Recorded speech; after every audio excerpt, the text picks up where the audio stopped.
사랑하는 성도 여러분, 한 주일 동안 평안하셨습니까? 오늘 이 시간은 여러분과 함께 요한일서 2장의 후반에 있는 내용을 가지고 말씀을 나눠보고자 합니다. 먼저 요한일서 2장 18절 말씀을 보도록 하겠습니다. 아이들아, 이것이 마지막 때라. 저 그리스도가 이르겠다 함을 너희가 들은 것과 같이 지금도 많은 저 그리스도가 일어났으니 이러므로 우리가 마지막 때인 줄 아노라. 이스라엘 백성에게 마지막 때란 크고 두려운 날이었습니다. 크다라는 의미는 그동안 고대였던 예수님이 오심을 표현하는 말입니다. 그리고 하나님의 능력이 드러난다는 뜻이죠. 두렵다라는 말은 선택에서 실수한 이들에게 다가오는 느낌으로서 그동안 진리를 무시했고 또 예수님을 부인했던 사람들이 예수님이 실제로 등장하기 때문에 두려운 날이 되는 것입니다.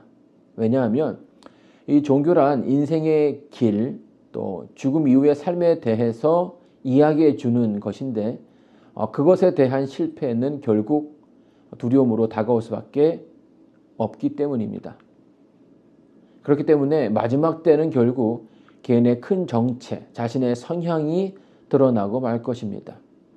그 날이 큰 날이 될지 아니면 두려운 날이 될지는 바로 오늘 여러분이 선택해야 되는 거겠죠. 어느 쪽이든 중간은 없습니다. 여러분 OX 퀴즈를 해보셨습니까? O인지 아니면 X인지를 결정하는 순간에 사람들은 선택을 해야 합니다. 그 이유는 시간이 되면 둘 사이를 구분하는 선이 올라가기 때문이죠. 선이 올라가면 더 이상의 이동은 없고 돌이킬 수 있는 시간도 없습니다. 그러나 선택을 해야 하는 사람만 바빠지는 것은 아닙니다. 속이려 하는 사람들도 자신의 정체가 드러나기 전에 이를 마치려고 노력을 하겠죠. 성경은 사단을 속이는 자라고 설명을 합니다. 그리고 우리가 살고 있는 이 시대가 바로 마지막 때라고 이야기합니다. 성서적으로 사단의 패망이 확실합니다. 예수님께서도 예언하셨고 성경도 말하고 심지어는 사단 본인도 그 부분을 인지하고 있습니다. 그러나 사단은 여기서 그의 길을 포기하려 하지 않고 모든 사람을 자기 편으로 끌어들임으로 사람들을 볼모로 붙잡고 하나님과 타협을 하려고 할 것입니다. 그러나 그것이 안 되면 가능한 한 많은 사람을 망가뜨리려고 하겠죠. 사람들이 하나님을 만나서 구원받는 것을 배아파할 것이고 구원받지 못하는 일 때문에 하나님께서 아파하게 함으로 상처를 주는 것이 그의 목적이 될 것입니다. 사도 요한은 그의 본문에서 그 시절을 마지막 때라고 이야기하고 있습니다. 마지막 때는 넓은 의미로 보게 되면 예수님의 초림과 재림 사이를 말하는 것이고 좁은 의미로 보게 되면 마지막 날들 중에 마지막 때, 곧 재림의 때를 말하는 것을 알 수 있습니다. 두 가지 견해가 모두 타당한데요. 인류 역사는 결국 마지막을 향해 가고 있고 결국 그리스도의 재림이 지구의 끝이 될 것이기 때문입니다. 분명한 것은 사도 요한이 있던 시대에도 저 그리스도가 분명하게 존재했다는 것이죠. 이것은 본문에 나타난 많은 저 그리스도가 복수인 사실로도 입증이 됩니다. 그래서 혹자는 본문의 안티크리스토스에서 접두어 안티를 적이 아니라 거짓의 의미로 이해하여 그리스도에 대해서 거짓말하는 자들을 가리킨다고 해석하기도 합니다. 아마 요한이 이렇게 저 그리스도가 당시에 많이 나왔음을 언급한 것은 당시 그리스도에 대해서 잘못된 교리를 전파하던 영지주의자들을 염두에 둔 것이기 때문입니다. 그 당시 영지주의자들은 그리스도께서 육체로 오신 완전한 인간이심을 부정함으로 그리스도를 부정하였습니다. 거짓 교사에 대해서 성경이 경고의 메시지를 아끼지 않는 이유는 거짓 가르침이 결국 인간의 운명을 바꾸기 때문입니다. 우리 마태복음 15장 14절 말씀을 보겠습니다. 그냥 두어라. 저희는 소경을 인도하는 자로다. 만일 소경이 되어 소경을 인도하면 둘이 다 구덩이에 빠지리라 하신대. 거짓 교사와 거짓 선지자의 무서움은 결국 그들이 이끄는 길의 끝에는 하나님이 계시지 않다는 것입니다. 진리와는 다른 곳으로 인도하기 때문이고 속임수로 만들어진 길이기 때문입니다. 우리가 사는 이 시대에도 거짓과 거짓 정보들은 큰 문제가 되고 있습니다. 사람들의 미혹하기 위한 정보들이 걸러지지 않은 채 노출되고 있죠. 이로 인해 거짓은 내부에 분란을 일으키고 이런 분란은 결국 양극화를 가속시키게 됩니다.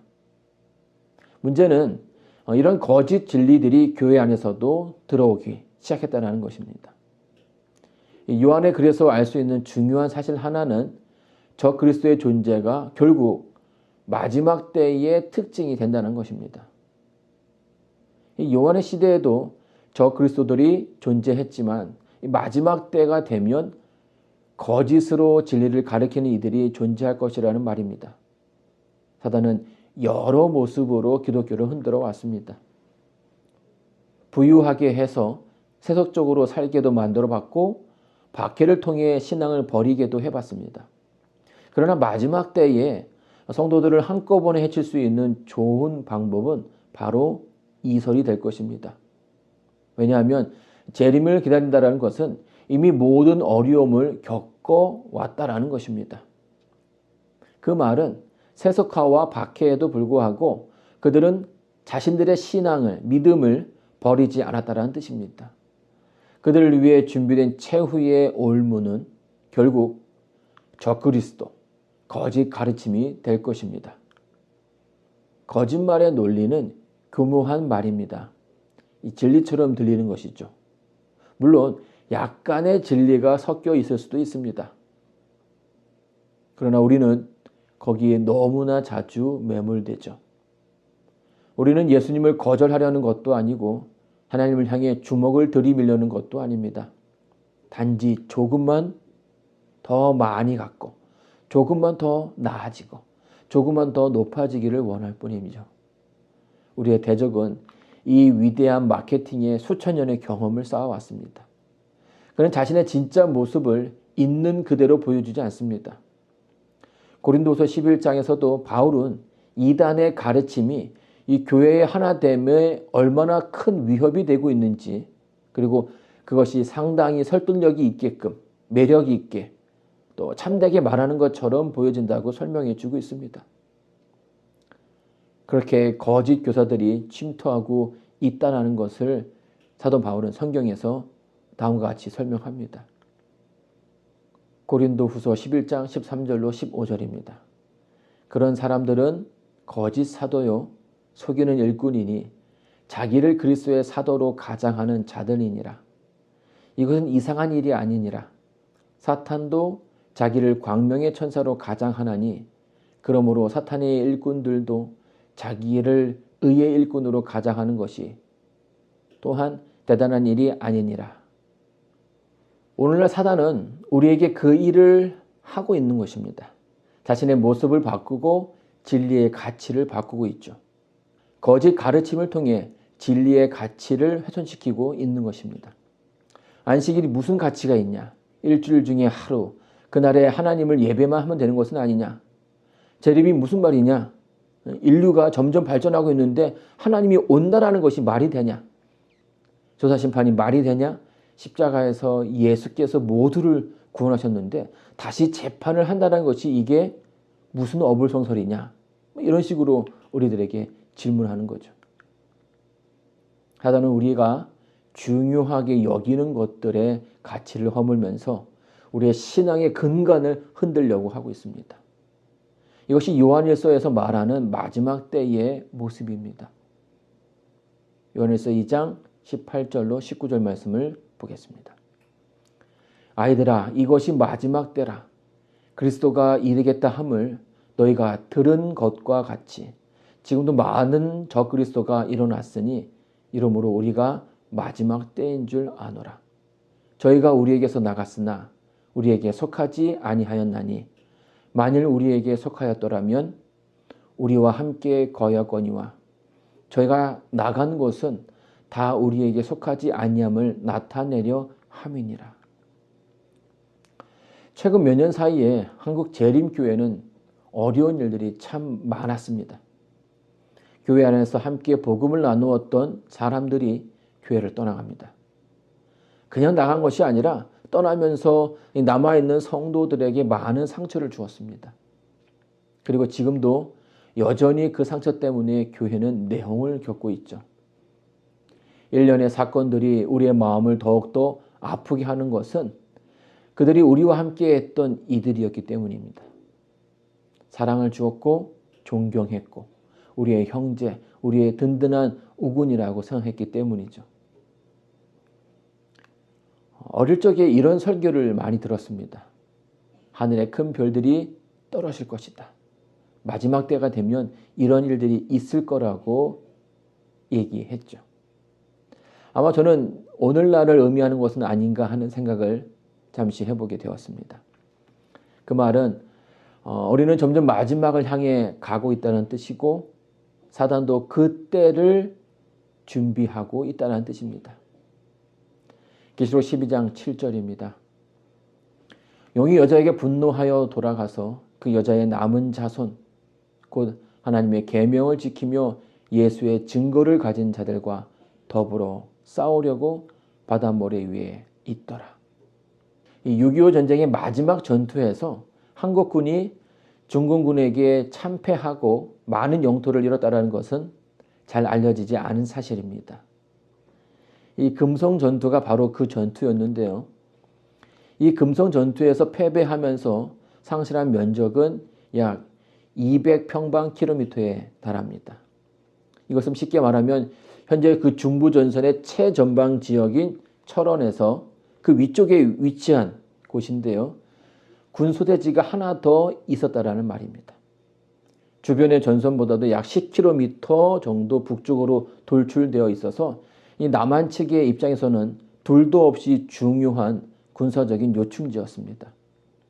당연히 북한에게는 큰 위협이 되었고 이에 북한과 중공군은 이 돌출부를 없애기 위해서 호시탐탐 노리고 있었습니다.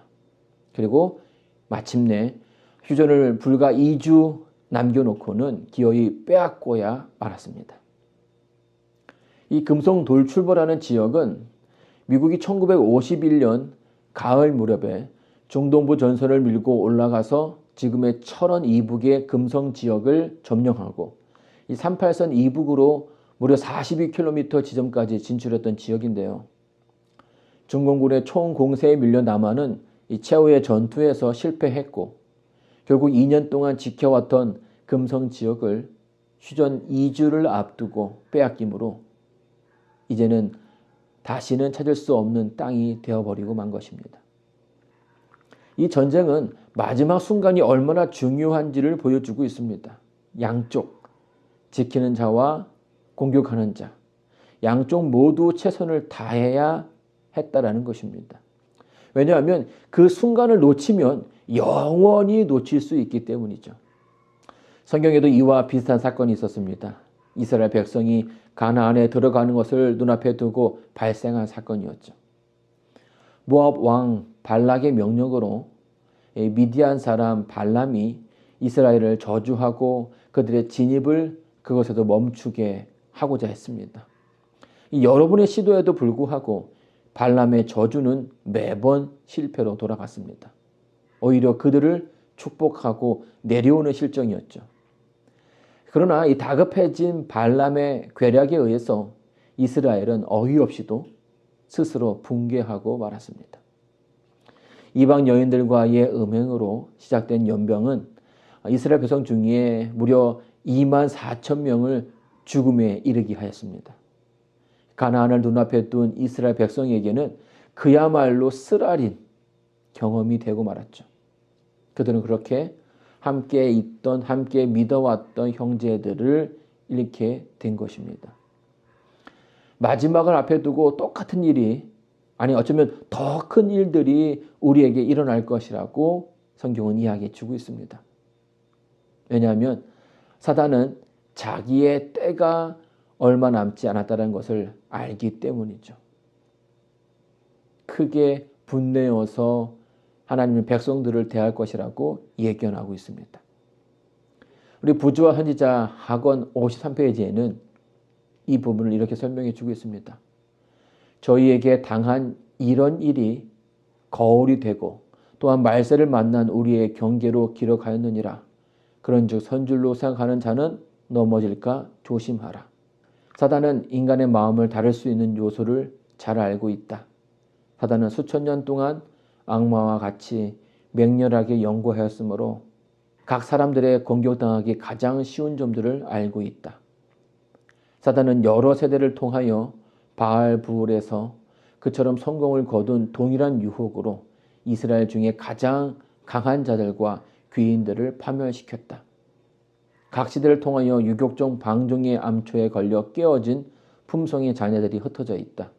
세상 끝이 가까이 이를수록 하나님의 백성으로서 하늘 가나안의 변경에 서 있는 우리에게 사단은 옛날처럼 우리를 아름다운 땅에 들어가지 못하도록 하기 위하여 배전의 노력을 기울일 것이다. 사단은 각 영혼에게 그의 올무를 놓는다. 경계해야 할 사람은 무식자나 교양이 없는 자들만이 아니다. 이설로 인해 교회에 분열이 생기고 확장이 되어야 하는 복음이 이로 인해 주춤하게 되었습니다. 함께 먹고 나누며 울고 웃었던 그들의 빈자리는 허전함이 되었습니다. 그러나 그들의 떠나감을 슬퍼하기에 앞서 먼저 나에게 확인해야 하는 것이 있습니다. 그것은 바로 개인의 믿음에 관한 재점검입니다. 여러분, 교회가 취미의 즐거움을 나누는 사교 모임이라면 어떤 일이 일어나든 크게 문제될 것은 없습니다. 무엇을 가르치든 무엇을 배우든 상관없다는 뜻이죠. 그러나 교회는 진리를 가르치는 곳입니다. 그곳에서 생과 사가 결정된다면 말은 달라집니다. 우리는 작은 것 때문에 큰 가치를 잃어버려서는 안 됩니다. 그래서 사도 요한은 그 시대의 거짓 가르침에 대해서 많은 정보들을 주고 있습니다. 요한일서 2장 20절로 23절입니다. 너희는 거룩하신 자에게서 기름 부음을 받고 모든 것을 아느니라. 내가 너희에게 쓴 것은 너희가 진리를 알지 못함을 인함이 아니라 너희가 알물 인함이요 또 모든 거짓은 진리에서 나지 아니함을 인함이니라. 거짓말하는 자가 누구뇨? 예수께서 그리스도이심을 부인하는 자가 아니뇨? 아버지와 아들을 부인하는 그가 저 그리스도니 아들을 부인하는 자에게는 또한 아버지가 없으되 아들을 시인하는 자에게는 아버지도 있느니라. 그 당시 영주주의자들은 어떠한 의식을 통과하는 자들에게만 권위와 권리가 주어진다고 생각했던 것 같습니다. 아마 성령을 받는다라는 것을 이 기름을 뿌리는 특정한 예식으로 만들어서 그것을 받은 사람과 받지 않은 사람들을 구별했던 것 같습니다. 이러한 특권 의식에 관한 오류는 교회 안에 불안과 분열을 초래하게 되었죠. 문제는 오늘날에도 이와 같은 움직임이 보이고 있다는 것이에요.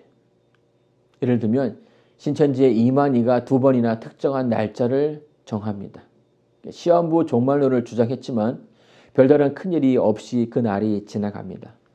그러자 그는 이 구원받은 자들을 뜻하는 14만 4천인이 모여야 종말이 될 거라고 말하기 시작합니다.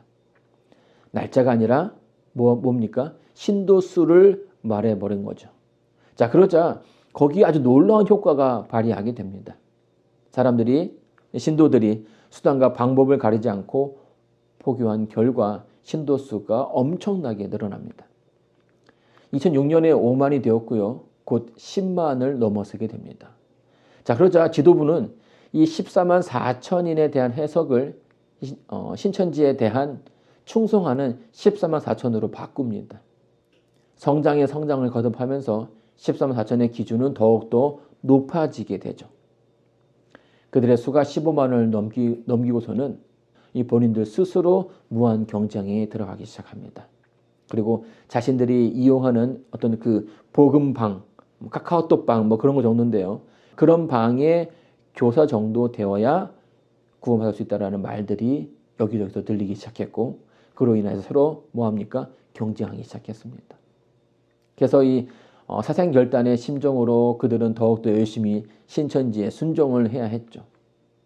거짓 가르침에서 시작되었던 신천지는 결국 사회에 큰 무리를 일으키게 되었습니다. 수많은 가정들이 파괴되었고 셀 수 없는 사람들이 그들의 소중한 시간과 재산을 허비하게 되었습니다. 요한은 거짓이 진리에서 나올 수 없다라고 이야기합니다. 그러나 그럼에도 불구하고 수많은 사람들이 그것을 진리로 믿고 따르는 이유는 무엇일까요? 그것은 사람들이 진리가 무엇인지를 모르기 때문입니다. 진리를 모른 채 그저 주변의 환경에 쉽게 휩쓸리기 때문이라는 결론인 거죠. 요즘은 유튜브가 우리 생활에 많은 것들을 바꿔놓고 있습니다. 예전에는 네이버에 다 물어보라고 했는데 지금은 유튜브에 가면 다 있습니다. 차 고치는 것부터 시작해서 전자기기 사용법, 또 여행 정보, 책 속에 밥하는 법까지, 심지어는 종교와 정치 관련 정보까지도 섭렵을 하고 있습니다. 굳이 관련 서적이 없어도 TV 방송이나 또 신문을 찾아볼 필요도 전혀 없습니다. 그러나 여기에는 순기능만 있는 것이 아니라 역기능이 존재합니다. 요즘 무분별하게 생산되는 가짜 뉴스와 또 익명성을 앞세워서 사회 곳곳에서 암세보처럼 퍼지고 있는 혐오 문화가 바로 그것입니다. 유튜브 조회수가 곧 돈이 되는지라 이 혐오를 파는 사람들이 많아지기 시작했습니다. 거짓 정보로 인해 서로를 믿지 못하는 사회가 되어가고 있고요. 또 자기가 싫어하는 사람들을 파헤쳐서 그 사람을 사회 속에서 매장하는 일들이 너무나 자주 일어나고 있습니다. 영상 하나로 인기스타가 되기도 하지만 또 반대로 영상 하나 때문에 마녀사냥으로 매몰되기도 합니다. 교회 역시도 정제되지 않은 영상들이 활개를 치고 다니고 거짓이 진리의 옷을 입고 교인들에게 전해지고 있습니다. 그렇기 때문에 하늘로 가는 길은 거짓으로 가려지고 있는 것이 오늘날 우리의 현실이죠. 요한은 이것이 마지막 때의 모습이라고 설명합니다. 그러나 요한은 이 어지러운 세상 가운데 살고 있는 성도들을 향해서 조언을 아끼지 않고 있습니다. 요한은 정확한 치료법을 알고 있었기 때문이죠. 혼란과 분열 가운데서 교회를 건져낼 해결책을 그는 제시해주고 있습니다. 요한일서 2장 24절로 29절입니다. 너희는 처음부터 들은 것을 너희 안에 거하게 하라.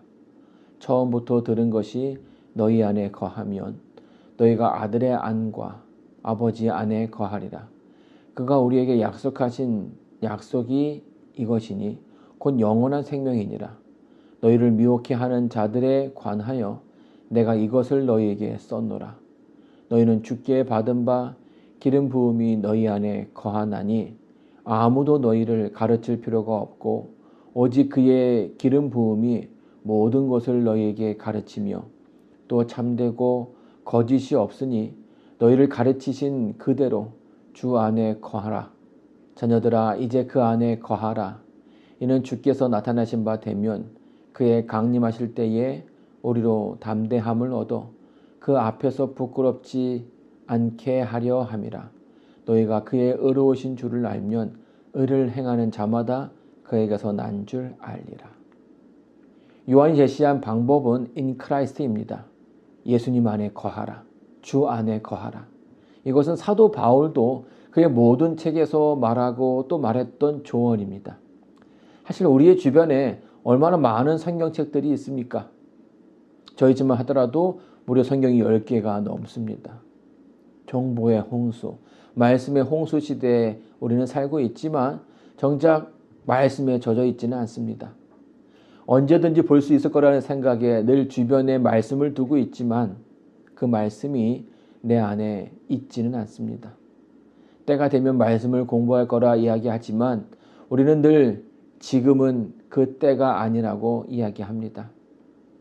요한은 개인적으로 우리에게 가르칠 것이 없다라고 이야기합니다. 왜냐하면 모든 것이 이미 성경에 쓰여 있고 모든 것이 이미 성령께서 가르치셨기 때문입니다. 그러나 우리는 도무지 요한의 말을 이해할 수가 없죠. 왜인 줄 아십니까?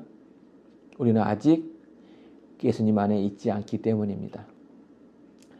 아직 말씀을 제대로 보지 않고 말씀을 연구하는 일이 내 일이 아니라고 생각하기 때문입니다. 그 일은 목사와 교회 직분을 맡은 사람들만의 일로 간주하기 때문이죠.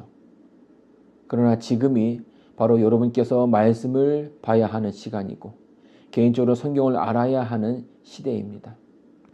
대한민국 육군의 숫자가 52만입니다. 그 중에 13%인 7만이 간부죠. 그러나 우리와 같이 바다를 쓰고 있는 일본의 경우는 간부의 숫자가 절반 이상을 훌쩍 넘습니다.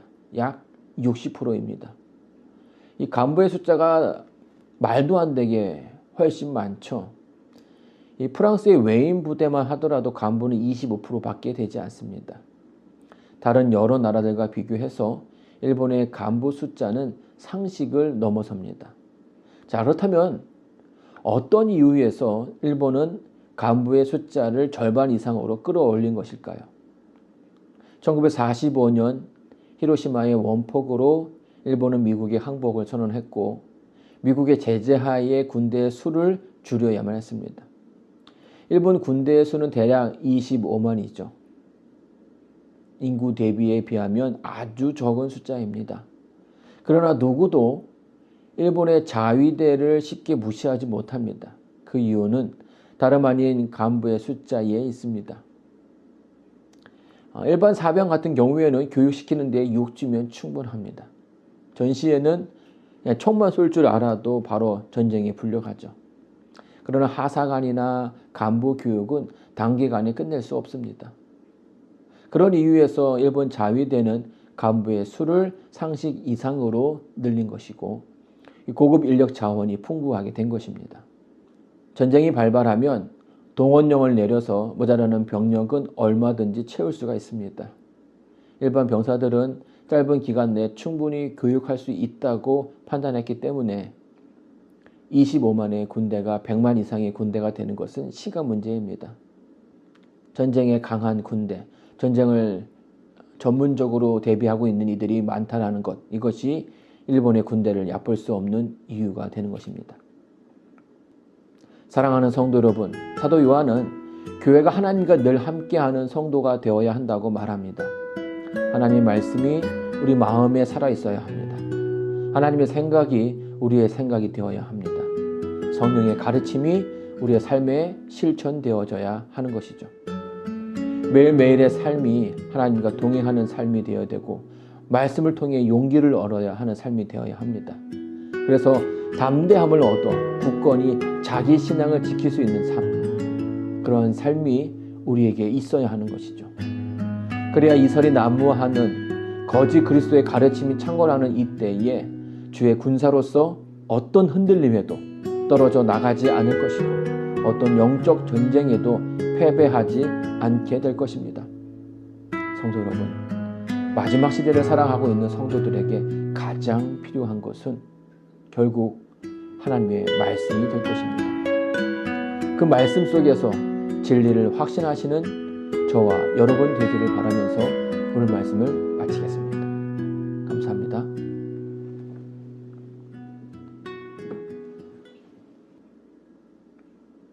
기도하겠습니다. 일곱 촛대 사이를 왕래하시는 하나님, 이 시대에도 여전히 우리는 하나님의 능력이 필요합니다.